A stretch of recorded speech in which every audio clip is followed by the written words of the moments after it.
কষ্ট আমারও হয়, কিন্তু কাউকেই বলতে পারি না। চিৎকার করে কাঁদতে আমারও ইচ্ছে করে, কিন্তু আমি তা কখনোই পারবো না। কষ্টটা খুব বেশি মনে লাগে যখন আপন মানুষ কোনো কারণ ছাড়াই অবহেলা করে। দিন শেষে কষ্টটা তারাই পায় যারা কাউকে সত্যিকারে ভালোবাসে। এটাই বাস্তবতা। আসলে যারা হাসি খুশি থাকতে পছন্দ করে, কষ্টগুলো তাদের কাছে ছুটে আসে, এটাই বাস্তব।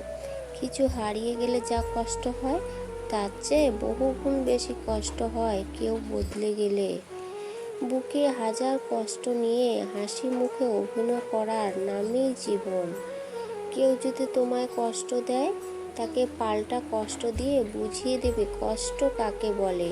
কাউকে মন থেকে খুব বেশি ভালোবাসলে তার থেকে উপহার হিসেবে কষ্টই পাওয়া যায়।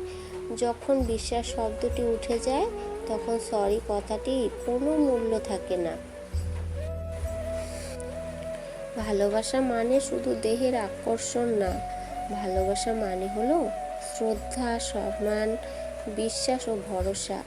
জীবনে চলার ছন্দ গতিতে বাধা যদি এসে পড়ে, বেদনার ভারে পীড়িত হৃদয় মাথা ফুটে যে মরে। জীবনের সেরা শিক্ষা পাওয়ার জন্য হলেও একবার কারো কাছ থেকে ঠকে যাওয়া উচিত। প্রত্যেক মানুষের মনে চাপা কষ্ট থাকে, কেউ প্রকাশ করে, আবার কেউ প্রকাশ করে না। তুমি বলেছিলে পৃথিবীর সব কিছু বদলে গেলেও বদলাবো না আমি, কিন্তু আমি আজ ঠিকই আছি, বদলে গেছো তুমি। ভালোবাসা সবার প্রতি আসে না, কিন্তু যার প্রতি আসে সে তার মূল্য বোঝে না। আপনি যদি কারোর জীবনে পেন্সিল হয়ে শুকনা লিখতে পারেন, তাহলে চেষ্টা করুন সুন্দর রবার হয়ে তার দুঃখগুলি মুছে দেওয়ার।